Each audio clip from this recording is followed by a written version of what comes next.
Oh, Mom? As I returned from shopping, I found my daughter, Madison, with a big belly, crouched at the entrance. Her face was gaunt, and she looked extremely tired, her eyes somewhat unfocused as she looked up at me. Next to her, a child clung tightly to Madison. Mom, Mom. Calling for Mom. Realizing this child was my granddaughter, Harper, I brought the two of them inside and asked what had happened.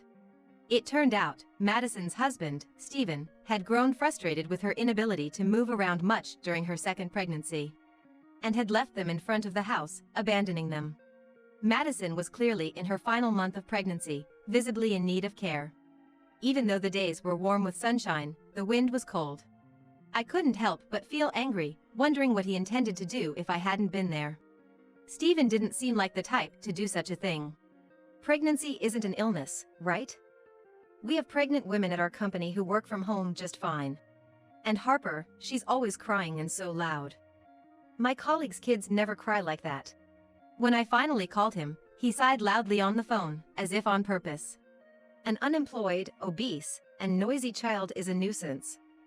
Let the parents take care of them for a while. Hearing that, I realized talking to him was futile. Fine by me. With that, I hung up and focused on caring for Madison and Harper. Half a year passed, and one afternoon in spring, Stephen called. Hey, what's going on? Your house is gone. I was puzzled at first, but then I understood. You finally noticed? After learning the truth, he was speechless, his face turning pale. My name is Scarlet, a 58-year-old housewife. My husband passed away about 3 years ago, leaving me alone, but I've never minded solitude. His study is filled with books, including his favorite novels, challenging research papers, magazine clippings, and diaries, making me feel close to him whenever I'm there. Sometimes, I spend time in the study, browsing through the stacked books. My daughter Madison, her daughter Harper, and Madison's husband Stephen, live about a 30-minute drive away in the next town. Stephen works at a large company owned by his dad, holding a position as a department head at the young age of 33, and is even talked about as a future CEO. Madison and Stephen met at a beer party. When Madison went out with friends, one of them recognized a former classmate, which turned out to be Stephen. By chance, they worked near each other and started seeing more of each other, occasionally bumping into one another or going out for drinks with friends, eventually leading to a relationship. Madison wasn't the type to make the first move, often calling me, unsure of what to do. Well, I'm not sure either, but maybe just go out for a meal and enjoy yourselves? I couldn't offer much advice on love, not being very experienced myself. Unlike me, my husband had his fair share of romances, but when it came to our daughter's love life, I won't allow her to date someone strange like me. He was protective. It was funny hearing him call himself strange. Nonetheless, their relationship progressed smoothly, and by the time a year had passed, they came to announce their engagement.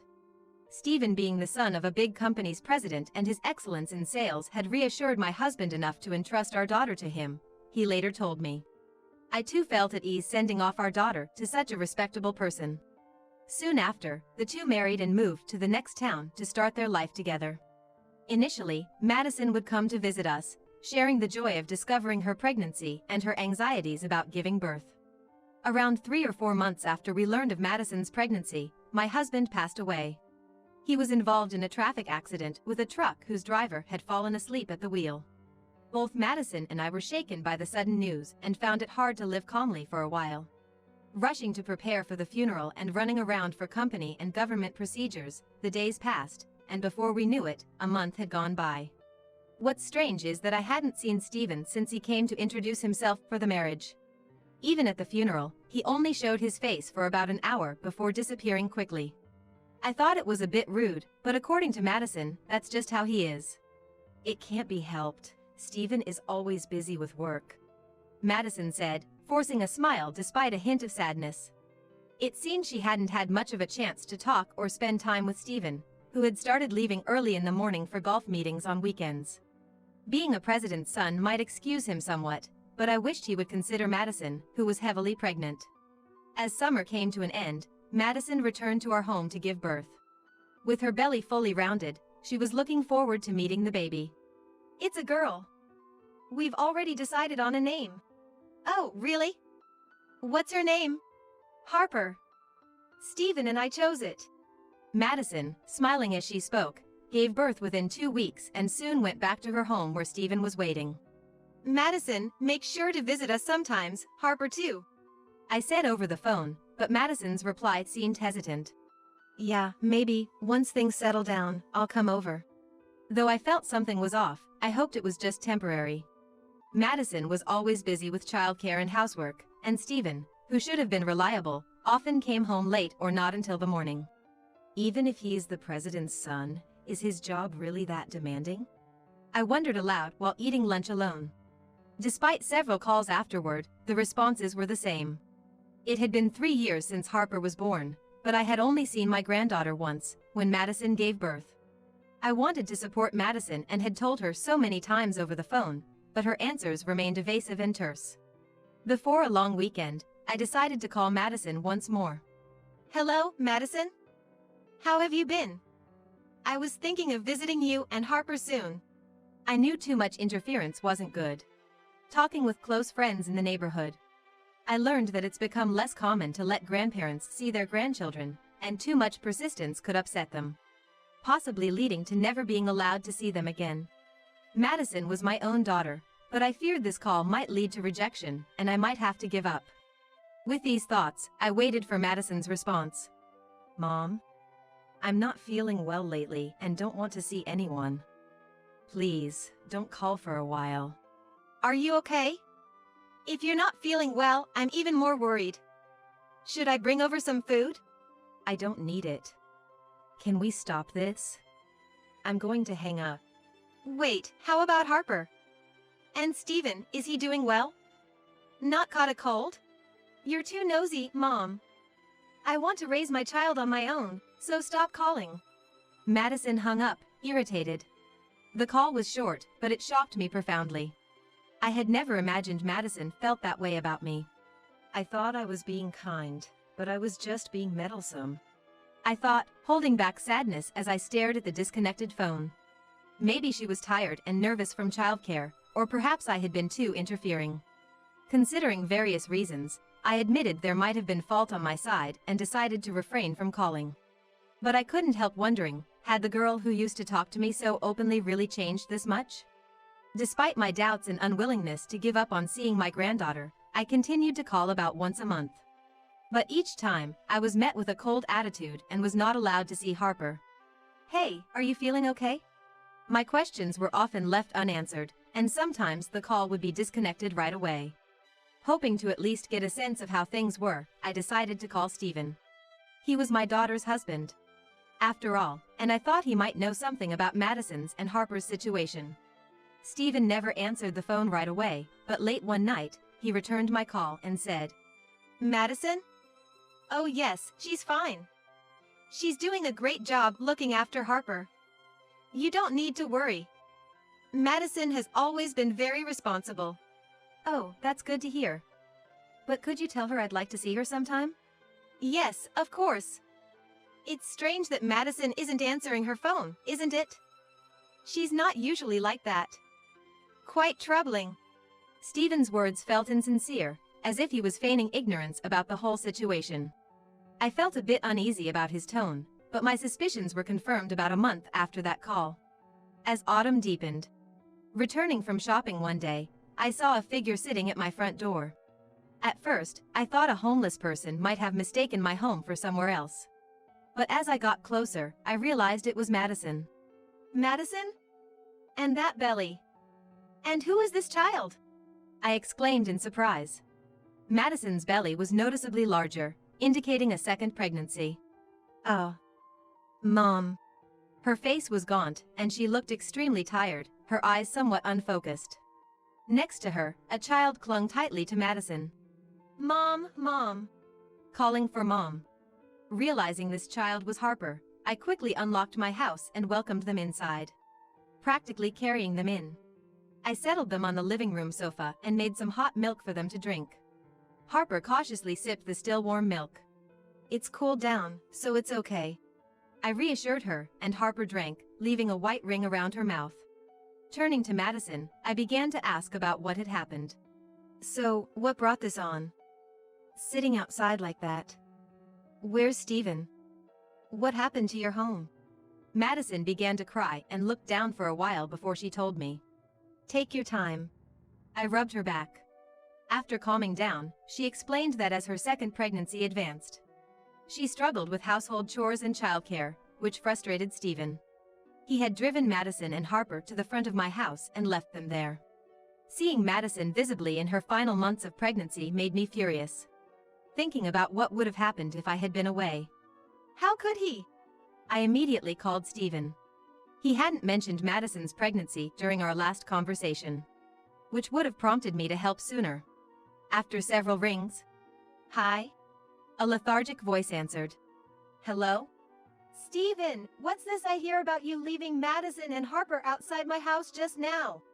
I asked angrily, but Steven nonchalantly replied, "Well, that's how it is. Madison's been neglecting most of the household duties lately, using her pregnancy as an excuse. Even when I come home tired, there's no dinner ready." Not helping because you think it's all Madison's job? Don't you think you should be supporting your wife? Why should I help? House chores are the wife's job, Madison's job. I have my own work to do. It's only natural she takes care of the house since she's the housewife. Madison is pregnant. And thinking it's natural without any appreciation is just too ungrateful. Being pregnant isn't a sickness, right? We have pregnant women at our company who are working remotely just fine. And Harper, always crying and making a fuss. My coworker's kid never makes a peep. He exaggeratedly sighed over the phone. Unfit due to obesity and noisy kids are a nuisance. Let the parents take care of them for a while. The moment I heard that, I realized talking further was pointless. Fine by me, I said, hanging up, but Steven's mocking laughter lingered in my ear just before the call ended. I managed to suppress my anger and frustration, focusing on what needed to be done. What needed to be done was taking care of Madison and Harper. Harper's clothes were stained, with food and juice spills turning into spots. Her hair also seemed to smell, so first, I decided to give Harper a bath. The spare clothes in the carry case were slightly dirty as well. We'll have to go shopping for clothes with Grandma tomorrow. 3-year-old Harper is talkative, chatting non-stop about her favorite foods, picture books, and characters from the kids' shows she's currently obsessed with. Madison, on the other hand, seemed exhausted from being overworked by Steven, barely able to move from the couch. I hurriedly prepared sheets, making up a bed in an empty room upstairs for Madison to rest. Her skin was rough, and her hair was in disarray, presenting a pitiable sight. Call me anytime if you need anything. I'll take care of Harper, so you just focus on resting, okay? Madison nodded and quickly fell asleep, seeming relieved. The following 1 to 2 weeks were spent nursing Madison back to health and taking care of Harper. However, spending time with my granddaughter, whom I had not been able to see until now, was very fulfilling and not at all burdensome. It was hard for me to be strict when Harper would beg. "Buy it, please." It was hard for me to be strict with that voice. Eventually, as she began to recover, she started to open up about her past. Steven was kind before we got married. He respected my opinions, and we would discuss even the smallest things together. Those were the happiest times. But then, she grew sadder. As soon as we got married, it was like he became a different person, issuing orders. You can't rely on your parents. You must do all the housework perfectly. I just took it all in. However, she was allowed to return to her parents' house when Harper was born. In hindsight, it felt like brainwashing, being dominated. There was even a time he said I wasn't allowed to rely on you, Mom. So, was that why you hung up quickly when I called? Yes. Calls with you were forbidden too, so I had to hang up quickly. I'm really sorry. At night, after Harper had fallen asleep, we talked over ginger tea, and I felt an indescribable mix of anger and sorrow. Steven, who had come to ask for her hand in marriage, never seemed capable of such actions. Yet, here he was, causing Madison such pain and even bad-mouthing her as an inconvenience. What's more, there was suspicion of him having an affair. I smelled perfume on him. He's not the type to wear it, especially not a woman's fragrance. When doing laundry, I noticed his shirts had a sweet scent. Really? Doubtful, but recalling his late returns and early morning arrivals, it seemed plausible. Madison, you've been through so much. You've done well to manage on your own. Considering how she juggled household chores and childcare while realizing her husband's infidelity, I couldn't help but express my admiration. No matter the defiance, she is my only daughter and family. Madison cried softly. The gentle autumn weather continued, dry but refreshingly cool compared to summer. Madison's due date was approaching soon. I did everything to pamper Madison and Harper, aiming for their emotional and physical recovery.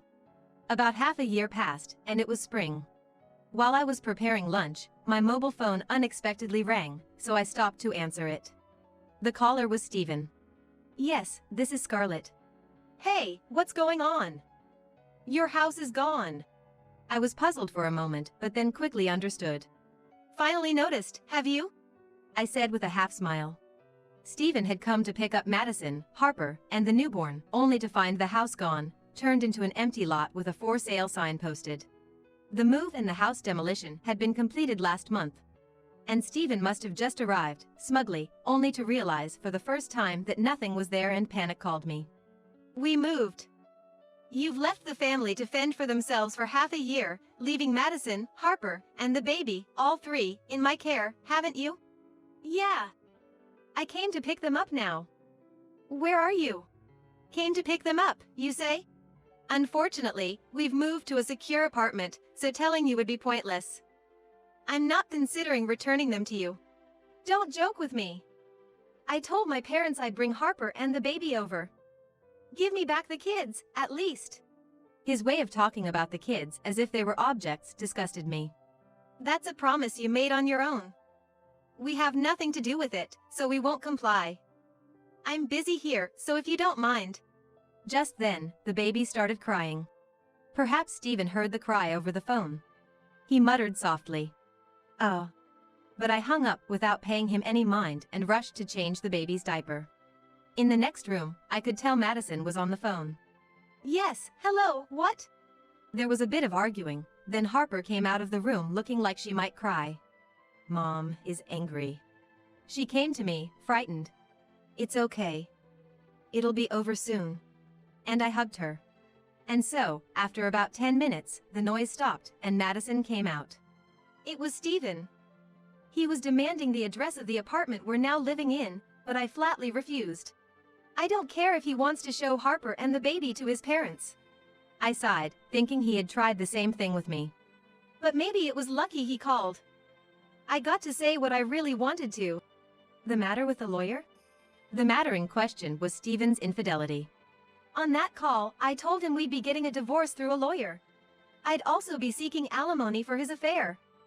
I just sent proof of your affair to your dad, and he was speechless. Over the past 6 months, Madison and I had hired a detective to investigate Stephen's infidelity, and the results confirmed he had been unfaithful.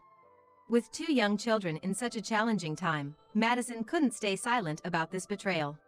Stephen had not expected Madison to suspect his infidelity and was shaken by her knowledge. He must have been pale with shock over the phone. Knowing that his own parents were aware of the evidence was even worse. He was outraged, saying, "How dare I do such a thing, but those are my words." Considering his parents are quite strict, I wonder if they'll give him a hard time later? Madison's prediction proved accurate, and later, a meeting with Stephen's in-laws was arranged to discuss his actions. On the day of the discussion, the in-laws apologized first and accepted Madison's divorce. Stephen's dad was furious with Stephen, saying that a man who cheats despite having a wife and children is not needed. Even if he was a candidate for the next company president, and ended up firing him from his own company. In essence, Stephen was effectively dismissed. Furthermore, he relinquished custody of the 2 young children, allowing us to raise them. Of course, Stephen was also made to pay compensation and child support. As for Stephen himself, he was being chased for these payments and was also struggling to repay debts incurred from supporting his affair partner. He managed to find another job, but with a salary that couldn't afford a large house like before, he moved into a small, cheap apartment. After Stephen lost his potential as the next president, his affair partner cruelly left him. It seems she was not interested in Stephen himself, but was attracted to the title he held. Subsequently, Stephen tried several times to contact Madison, suggesting they try again or reconcile, but Madison deleted his contact information. The divorce was finalized smoothly, and Madison became single but not alone, with her children growing up well. Though Stephen and the in-laws settled their affairs, Stephen's dad, feeling responsible, continued to generously support Harper and the other child's upbringing beyond the agreed child support. Despite Madison and I repeatedly refusing, he insisted, so we accepted it for the children's future savings. We also shared photos and videos of our adorable grandchildren with the former in-laws and even video call when schedules allow. Watching Harper and her sibling, the in-laws seem very happy, treasuring their grandchildren as precious. Harper started preschool and is busy with mud and sand play with friends every day. One sunny afternoon, when I went to pick Harper up from preschool, she was holding a rolled-up piece of drawing paper. "What's that, Harper?" I asked casually, and Harper shyly replied, "A picture of Mom." The preschool teacher mentioned that today, they drew portraits as presents for their moms. Harper was too shy to show it to me but ran home and presented it to Madison. Though I couldn't see what the portrait looked like, Madison was surprised and touched, praising Harper abundantly. Harper's individuality will surely continue to grow. Thinking about her future fills me with hope and anticipation. Now, the four of us living together and feeling this happiness feels almost like a miracle.